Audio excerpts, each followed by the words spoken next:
네, 오늘이 교회 절기로 사실 큰 잔치는 아닙니다.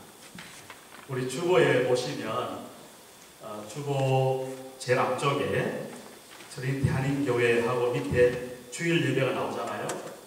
그래서 중요한 절기가 있을 때는 제가 그 옆에다가 그렇게 기록을 해 놓습니다. 그래서 제 오른쪽에는 이제 안내하시는 분이 있고요.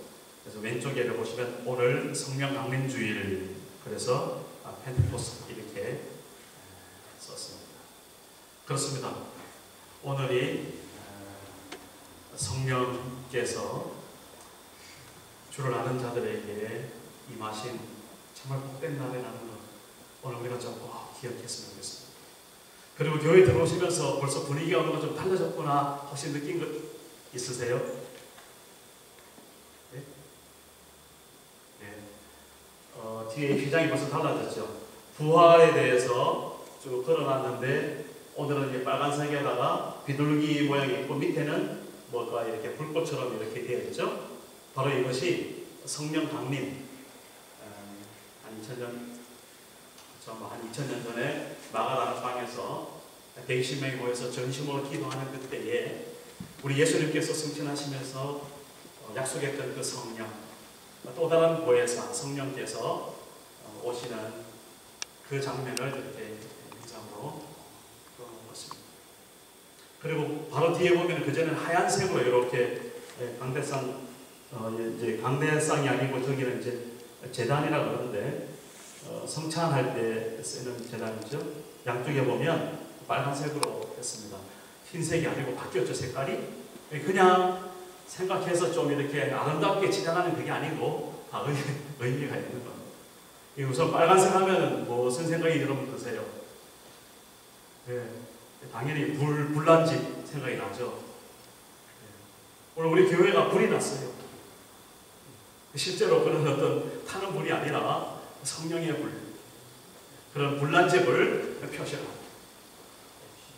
그래서 교회에 이렇게 들어오실 때 특히 루터 교회는 그런 리터지라고 그러죠.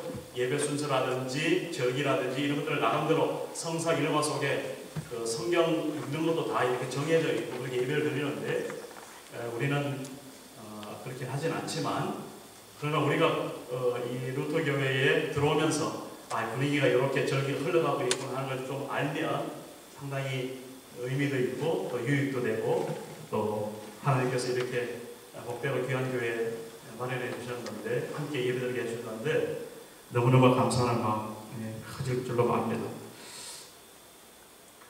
우리 사도행전을 읽으면서 신약 성경의 역사서가 있는데 이 유일하게 한 책이 바로 이 사도행전입니다. 사도행전. 말 그대로 사도들이, 이 사도라는 것은 누굴 말하냐면요, 예수님이 살아생전 계셨을 때에, 이 땅에 계셨을 때에 그분 옆에서 예수님을 따라다녔던 그런 제자들을 말합니다. 그러니까 12명이었는데 한 명은 바로 유다는 이제 죽게 되고 11명이 우리 주님을 따라갔죠. 그 11명이 바로 사도들이다 이 말입니다. 그리고 그 후에 부활하신 주님을 직접 만났던 사울이라는 청년이 있었는데 이 사울이라는 청년이 하나님 앞에 이제 사역을 하면서 쓰임을 받으면서 이름을 바울로 바꿔요. 그렇게 바뀌어 부릅니다. 그 바울 바꾸면서 그 앞에 사도 바울이라는 이름을 우리가 그렇게 부르고 있죠.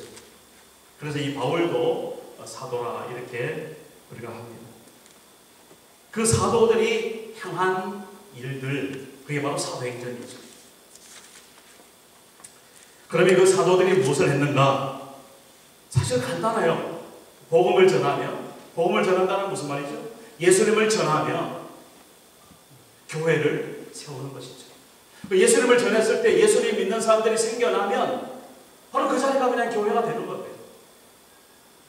그래서 이 사도들이 가는 곳곳마다 교회가 이제 세워지고, 그 교회가 세워지면 그 교회에 먼저 믿은 사람들이 또 나가서 복음을 전하고 예수님을 증거하고 또 각처에서 교회가 세워지는 그런 역사들을 우리가 사도행전에서 보게 된다. 그래서 오늘 우리 성경을 하나님의 말씀으로 고백하는 모든 이 땅의 교회들은 사실 이 사도행전에 나오는 초대 교회란 말 쓰죠. 처음 교회들이니까 이 초대 교회의 배경을 가지고 있는 겁니다. 그 전통 안에서 쭉 내려오게 되는 것이죠.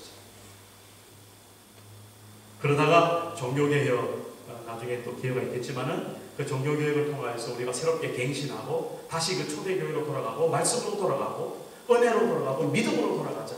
왜냐하면 캐톨릭 교회가 그동안 오면서 중세를 거치면서 엄청나게 하나님의 뜻대로 가지 않고 타락했던 그 모습을 다시 한번 마틴 루터, 그래서 이 교회 루트란 처치죠. 이 교회는 그 마틴 루터의 후예들이다라고 자처하고 교단을 형성해서 오늘까지 그렇게 있는 그런 교회입니다. 바로 이 교회가. 자, 어쨌든 모든 예수 그리스도를 따르고 믿는 사람들, 그리고 교회에 속한 사람들은 바로 이 사도행전에 있는 첫 교회의 그 배경을 가지고 오늘 우리가 그 정통성을 계속 이어내려고 있다라는 것입니다. 조금 다른 말로 하면은 사도행전 28장까지 있거든요. 28장. 그 사도행전 28장까지 있지만 오늘날까지 그 정통성을 계속 이어오고 있고 계속 교회가 생겨나고 있고 하는 것을 생각해 볼 때 오늘 우리도 그 사도행전, 다시 말해서 하나님의 역사를 쓰는 사람으로서 하나님의 일부로서 사도행전 29장을 새롭게 자기 나름대로 쓰고 있다라고 말해도 과언은 아니에요. 그래서 사도행전 28장까지 있지만, 그래서 이 성경은 그렇게 정경화되고 종결되었지만, 그러나 오늘 우리가 마음으로 오늘 내가 하나님을 알고 예수 그리스도를 믿고 성령의 음성에 순종하는 사람으로서 이 세상을 살아갈 때 적어도 내가 사도행전 28장 사도 바울 이후에 사도행전 29장을 내 생애에서 써나가겠다라는 그런 각오와 다짐과 자부심이 있다면 오늘 너무너무나 우리가 행복할 것 같습니다. 부디 그런 결단이 오늘 이 시간 하나님의 메시지를 통해서 있기를 주의 이름으로 축복합니다. 언제까지 합니까? 그렇게 29장을 쓰는 것을 언제까지 합니까? 주님 오시는 그날까지 하는 것이죠. 주님 오시는 그날까지. 내 생에 이 땅에서 다하는 날까지, 그때까지도 아직 주님이 안 오시면 우리가 하늘에 가서 주님의 품에 안길 것이고, 우리가 살아가는 동안 주님 오시면 우리가 살아있는 몸으로 주님을 보게 될 것이죠. 그때까지는. 그 후로는 우리 주님께서 직접 통치하시고 주님께서 역사하여 주셔서 우리의 수고와 우리의 눈물을 닦아주시며 우리를 위로해 주시며 우리를 격려해 주시며 정말 하나님의 복된 나라를 마음껏 누리는 그런 날이 곧 오게 될 줄로 믿습니다. 이 사도행전을 보면 크게 두 인물이 나오고 있습니다. 베드로와 아까 이야기했던 바울입니다. 베드로는 예수님이 살아계셨을 동안에 예수님을 따라다녔던 그 유대인으로서의 대표입니다. 물론 사도 바울도 유대인이지만은, 그래서 이 베드로는 처음에 유대인들 안에서 복음을 전하고 그렇게 하나님의 그전부터 구약시대부터 택한 이 백성이 하나님의 정말 사람으로서 살아가는, 그래서 예수 그리스도를 영접하고 예수 그리스도를 전하는 그런 택한 백성으로만 쓰임 받는 줄 알았는데, 그가 고넬료 가정을 만나면서 11장입니다. 고넬료 가정을 만나면서 이 복음이 유대인들에게 뿐만 아니라 이방인에게도 이제 증거되기 시작하는 것을 이 베드로가 보는 겁니다. 고넬료는 로마 사람이었습니다. 이방인이었죠. 유대인이 아닙니다. 이스라엘에 들어와서 그 나름대로 직장을 가지고 살아가는데 거기에서 하나님을 경외하며 그리고 예수를 믿게 되고 복음을 받아들이게 되고, 그 후로부터 베드로가 놀래고 설레고 그런 가슴으로 그러고 있는데, 한 사람 유명한 사도 바울, 이 사도 바울이 돌아신 주님을 뵙고 다메섹의 다마스커스죠. 그곳에 예수 믿는 사람 핍박하러 가다가 도중에 부활하신 예수님의 음성을 듣고 그 부활하신 주님을 만나고 그가 이제는 본격적으로 유대인의 이방인의 사도로서 이방인에게 복음을 전하는 그런 역사를 저 북으로 진행하게 됩니다.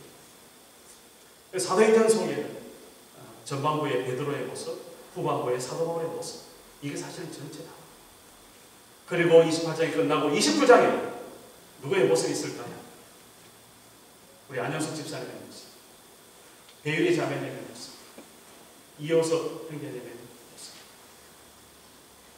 성경을 쓰시라니까요.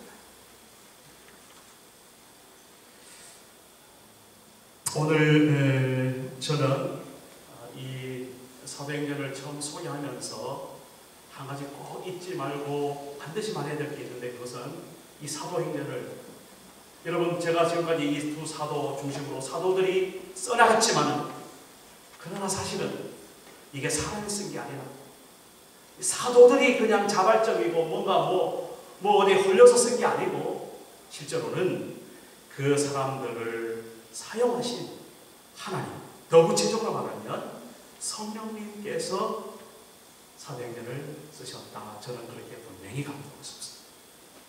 분명합니다.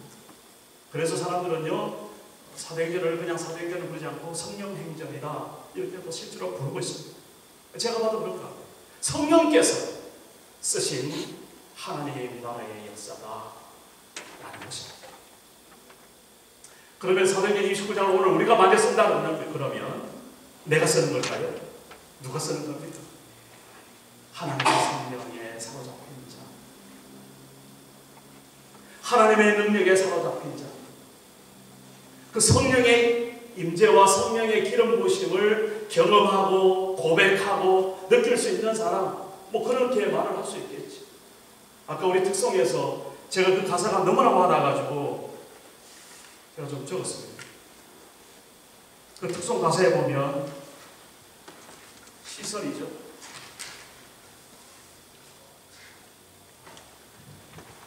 내게로부터 눈을 들어 주를 보기 시작할 때에 주의 일을 보겠네. 내 작은 마음 돌이켜서 하늘의 꿈 꾸게 하네. 주님을 볼 때 모든 시선을 주님께 드리고 살아계신 하나님을 느낄 때 내 삶은 주의 역사가 되고 하나님이 일하기 시작하네. 2절입니다. 성령이 나를 변화시켜 모든 두려움 사라질 때 주의 일을 보겠네. 황폐한 땅 한가운데서 주님 마음 알게 되리고 주님을 볼 때 모든 시선을 주님께 드리고 전능하신 하나님을 느낄 때 세상은 주의 나라가 되고 하나님이 일하기 시작하네. 주님의 영광이 임하네. 주 볼 때 주님의 영광이 임하네. 이런 가사입니다. 하나님을 느낀다는 말이 사실은 무슨 말입니까? 성령께서 내 안에서 하나님을 느끼게 해주신다. 이렇게 그러면 하나님을 느낄 때, 그 성령이 내 안에서 뭔가 역사하기 시작할 때, 내 삶이, 내 어떤 생각이, 내 어떤 삶의 목적이 바뀌어지더라 라는 거죠. 가장 간략하게 말해서 그전에는 내 중심으로 살았으나 이제는 하나님 중심으로 살겠다, 이런 고백이 나오는 것이죠. 그런 고백이 아직 나오지 못한다. 주님, 뭡니까? 성령께서 내게 임하여 주옵소서. 그런 기도와 그런 간구가 우리에게 있어야 되겠죠. 그게 우리의 기도가 되겠죠.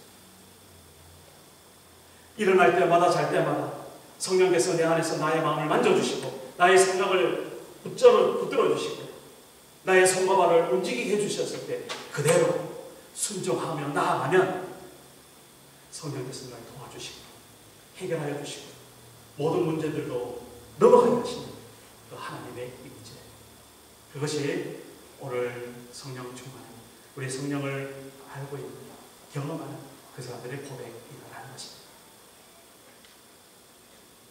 두 종류가 우리 생각나죠?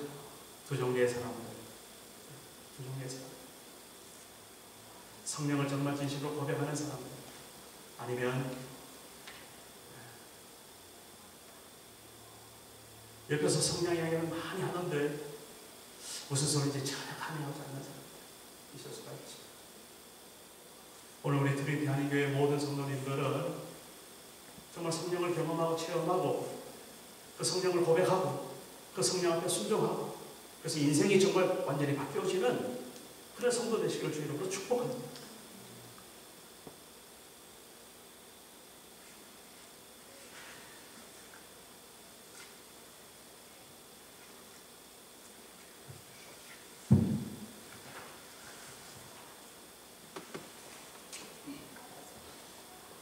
오늘은 성령께서 임하신 사건을 한번 개괄적으로 우선 살펴보고요. 그리고 한 가지 성령께서 왜 오셨는지, 성령이 오신 목적, 그것만 말씀을 드리고 오늘 좀 마무리를 하려고 합니다. 그리고 이번 6월달 한 달간 이렇게 지나면서 주로 성령에 대해서 우리 같이 함께 나누고 그렇게 살펴보려고 합니다. 먼저 사도행전을 기록한 분이 있는데 이것이 누가 기록했냐면 바로 누가가 기록했어요. 누가 기록했다고요? 누가. 그 누가는 의사였습니다. 그러면 사도행전 전에 복음서가 4개 있었는데 그 중에 세 번째 누가복음이 생각나시죠? 맞습니다. 그 누가복음을 쓴 의사예요. 직업은 의사였어요.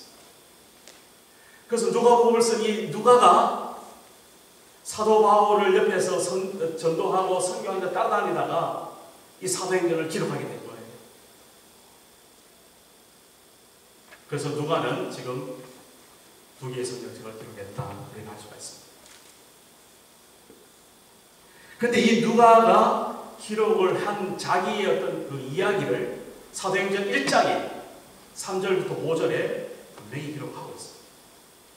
그것을 제가 지금 읽어드릴 테니까 성경에 있으신 분은 한번 찾아봐도 괜찮습니다. 사도행전 1장 3절부터 5절. 그가 고난받으신 후에 또한 그들에게 확실한 많은 증거로 친히 살아계심을 나타내사 40일 동안 그들에게 보이시며 하나님 나라의 일을 말씀하시니라. 사도와 함께 모이사 그들에게 분부하여 이르시되 예루살렘을 떠나지 말고 내게서 들은 바 아버지께서 약속하신 것을 기다리라. 요한은 물로 세례를 베풀었으나 너희는 몇 날이 못되어 성령으로 세례를 받으리라 하셨느니라. 사도행전 1장 3절에서 5절 누가가 사도행전을 기록해 나가면서 첫머리에 사도행전을 쓰게 된 이야기를 지금 하게 됩니다. 여기서 우리는 예수님의 생애를 완전히 요약한 것을 볼 수 있습니다. 예수님의 생애가 어떤 것입니까? 십자가에 우리 죄를 위해서 죽으셨죠. 그리고 그 죽으신 예수님께서 어떻게 하셨습니까? 3일 만에 다시 살아나셨습니다. 그 살아나신 예수님께서 40일 동안 제자들에게 부활의 몸으로 보이셨습니다. 보이시고 무슨 일을 하느냐? 하나님 나라의 일을 말씀하셨다. 하나님 나라의 일. 그러니까 이 부활하신 몸으로 제자들에게 그 40일 동안 엄청난 교육을 사실 시키신 거예요. 그때 하나님의 나라가 어떤 나라인지, 하나님 나라가 어떻게 올 것인지, 하나님 나라를 너희들이 살면서 어떻게 경험할 것인지, 하나님 나라를 어떻게 증거하고 전해야 될 것인지 아마 예수님께서 다 말씀하셨어요.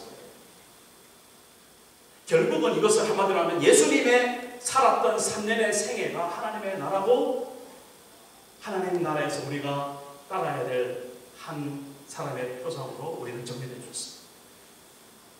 부활하신 예수님께서 그렇게 가르쳐 주셨어요. 40일 동안. 그리고 오순절날 성령이 오시기까지 며칠이 빠져요? 10일이 빠지죠. 예수님께서 40일 동안 다 가르치시고 하늘로 승천하셨습니다. 하늘로 승천하셨는데 어떻게 승천하신 줄 알아요? 사도행전 1장에 나와 있습니다. 하늘로 그냥 올라가셨습니다. 그리고 구름이 가려워서 보이지 않게 됐습니다. 제자들이 올라가시는 그 예수를 보면서 막연하게 쳐다볼 때에 천사가 나타나서 한 이야기가 있습니다. 얘들아, 뭘 그렇게 하늘을 떨어지게 쳐다보냐? 너무 걱정 마. 우리 예수님께서는 하늘로 간 그대로 이 땅에 오실 것이다. 분명히 말씀하셨습니다. 우리는 그렇게 하늘로 올라가셔서 하나님 보좌 우편에 앉아 계시는 그 왕 대신 우리 주 예수 그리스도, 재림하실 예수 그리스도, 그분을 기다리는 사람. 오늘 우리 현재 우리의 모습, 그걸 우리가 2000년 동안 지금 계속 기다리는 거예요. 앞으로에 얼마가 남았는지 때와 시는 예수님께서도 나도 모른다는 것은 하늘에 계신 아버지께서만 아신다 말씀을 그대로 하셨어요. 그 사도행전 1장에. 그래서 우리도 마찬가지로 언제 온다 그거는 우리가 할 수가 없죠. 그러나 분명히 천사가 이야기한 대로 다시 오신다 분명합니다. 그러면 다시 오시는 동안 우리는 무엇입니까? 깨어 준비하고 주님 오실 날을 기다리고 준비하는 그런 성도, 이것이 바로 마지막 세대, 말세의 성도. 여러분, 마지막 세대가 언제 마지막 세대입니까? 우리가 지금 중간에 살고 있고 앞으로 더 살다가 나중에 마지막 세대입니까? 아닙니다. 예수님께서 승천하시고 이 땅에 성령으로 오시는 그런 하나님의 역사가 있는 그 순간부터 2000년 전부터 사실은 마지막 세대를 우리가 살고 있습니다. 그래서 요엘서에 보면은 요엘서 2장에 말세에 너희가 내 영을 받을 것이다. 하나님께서 그 내 영을 부어주실 것이다. 그 자녀들은 예언을 하고 젊은이들은 환상을 하고 늙은이들은 꿈을 꾸게 될 것이다. 우리는 그런 시대에 지금 살아가고 있습니다. 성령께서 어떻게 오셨습니까? 드디어 누가복음 사도행전 2장에 딱 들어가면 오순절날이 이미 이름에 그 1절에 있는 말, 오순절날이 이미 이름에, 오순절날, 오순이라는 말은 5 곱하기 10, 50일이다. 50일. 40일 동안 우리 주님께서 부활하신 몸으로 제자들과 함께 있다가 승천하셨고 그 10일 동안 제자들은 그리고 예수님의 어머니 마리아, 예수님의 아우들 그리고 그 주변에 있는 한 120명 되는 모든 주를 믿는 사람들이 한 곳에 모였어요. 마가다락방이라고 합니다. 다락방에 모였다 기록되고 있습니다. 그곳에 모여서 마음을 합해서 전심으로 기도했어요. 무엇을 기도했을까요? 주님께서 언제 오시는지, 성령께서 언제 오시는지 그들은 기도했어요. 열흘 동안 그러고 기도하고 그 지내면서 물론 베드로가 조직도 정비하고 마띠아도 뽑고 준비를 다 했습니다. 이제 2장 1절에 드디어 오순절날이 이미 이름에 성령께서 그 마가다락방에 오신 것입니다. 어떻게 오셨다고요?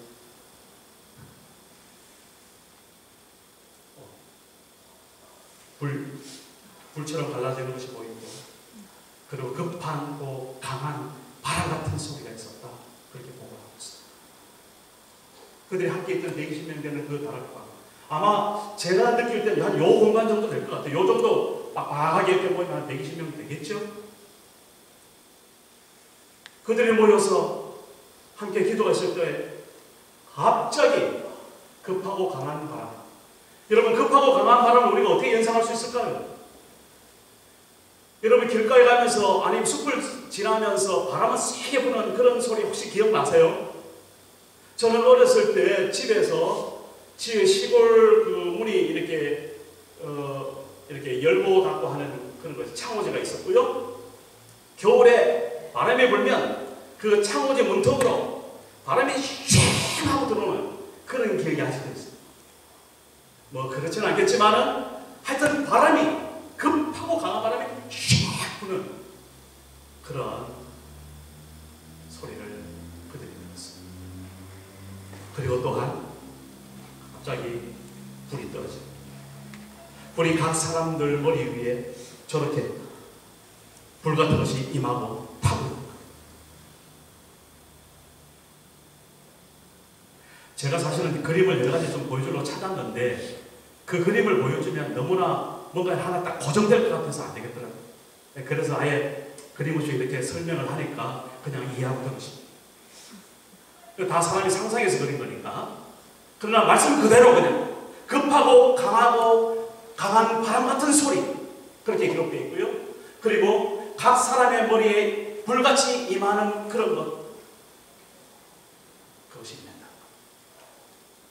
그리고 분명하게 한 가지 어떤 현상이 일어났냐면 이 120명 모인 사람들이 ESL 과정을 한 사람이 아무도 없어요.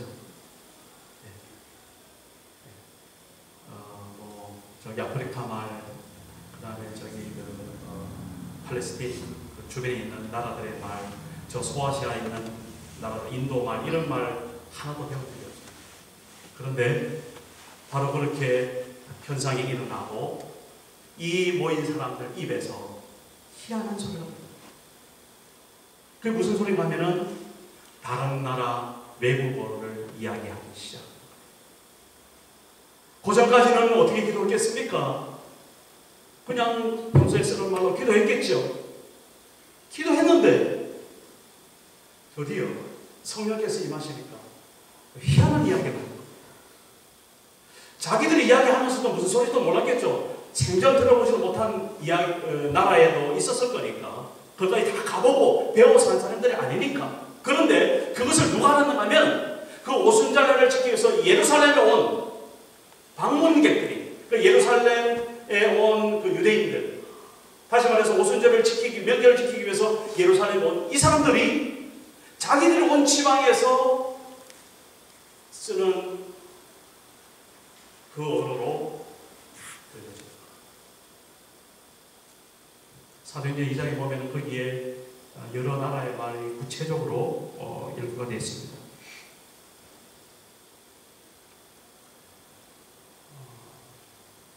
오늘 오전 예배 때 여기 그 루트란 교회에 카메론에 있는 선교사님, 젊은 선교사님이 와서 메시지를 전했어요.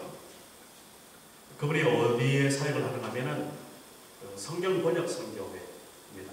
그래서 성경을 번역해주고 그렇게 이제 사역을 하는데, 잠깐 걸려서 이제 프레젠테이션 하고 그다음에 모금도 하고 오전에 예배를 그렇게 마쳤어요. 근데 그분이 이제 메시지를 하는데 핵심 요절이 바로 그 요절입니다.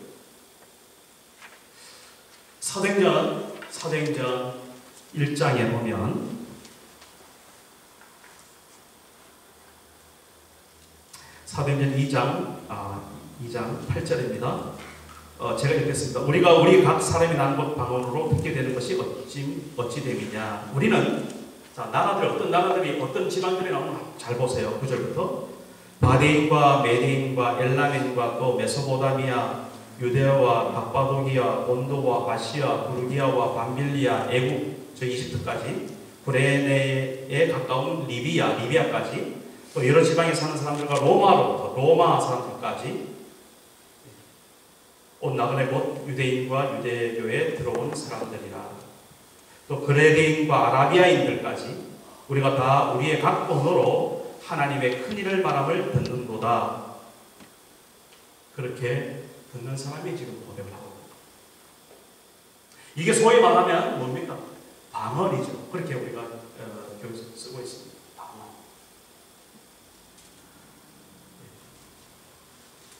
자, 여기서 오늘 제가 오늘 두 가지만 이야기한다고 했죠. 성령께서 임하신 그 사건, 그리고 왜 임하셨나. 여러분, 성령께서 왜 임하셨는지 이제 짐작이 좀 가세요? 왜 그들이 방언으로 외국어를 지금 하게 되었는지 이해가 좀 가세요? 간단한 이야기입니다.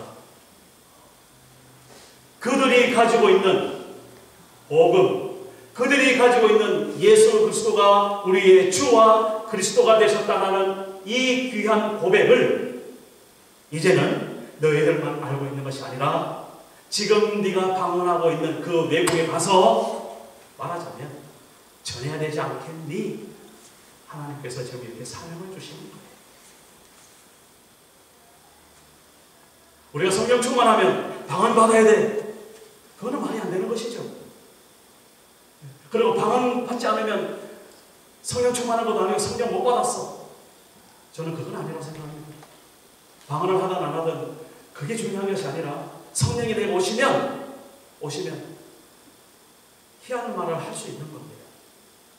희한한 말을 못 할 수도 있는 겁니다. 근데 그 말을 만약에 하게 되면 본인이 한 가지 분명한 것은 내가 이제 주의 복음을 전해야 되겠구나.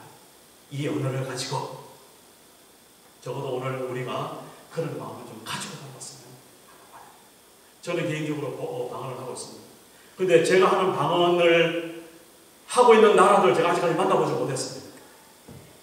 근데 뭔가 내 인생에 살아갈 동안에 그런 나라가 생긴다면 저는 어떻게 되겠어요? 100% 거기 가서 복음을 전해야 되죠. 이거는 분명한 겁니다.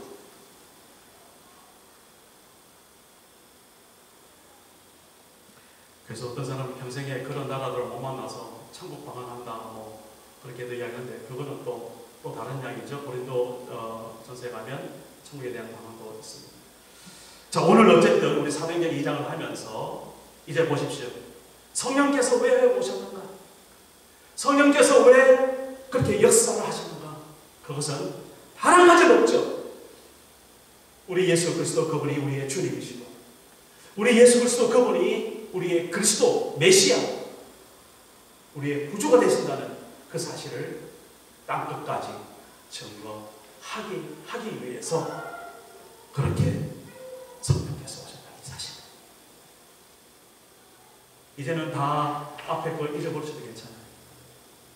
내가 하나님의 자녀인 것과 성령이 내 안에 계신 것을 내가 어떻게 확인할 수 있을까요? 단 한 가지. 예수를 전하고 싶다. 그럽니다. 내가 만나는 사람마다 예수를 가르쳐주고 싶다. 내가 보는 사람마다 예수를 전하고 싶다. 그걸 우리식으로 얘기하면 교회 안 다니는 사람 교회 데려오고 싶다. 뭐 이런 거겠죠. 그냥 그런 마음이 생기는 거예요. 그냥. 그런 마음이 왜 생길까요? 성령께서 우리 가운데 역사하시는 것입니다. 우리는 그렇게 성령 받는 사람들을 믿습니다. 네, 믿습니다. 오늘 말씀을 정리합니다. 이제 앞으로 성령에 대해서 여러 가지 성령의 어떤 하시는 일들이나 그 구체적인 어떤 현상이나 또 나름대로 우리 메시지가 많이 있지만 오늘은 예수께서 성천하시고 이 땅에 오신 그분이 계시는데 그분이 바로 성령님이시고 그 성령님이 오늘 나와 함께 하셔서 내가 예수 그리스도를 전하게 하신다. 요것만 딱 정리하셔서 이건 메시지를 품고 우리 이번 한 주간 동안 그렇게 복음을 전하는 그런 모습이 우리 안에 있으면 참 좋겠습니다. 마침 하나님께서 기회를 주셔서 우리가 토요일에 뭐 하죠? 바자회를 하지 않습니까? 네, 바자회 오셔서 아주 우리가 편안하게 대접도 하고 맛있는 거 많이 대접하잖아요. 잘 먹고 배만 만지게 하지 말고 뭡니까?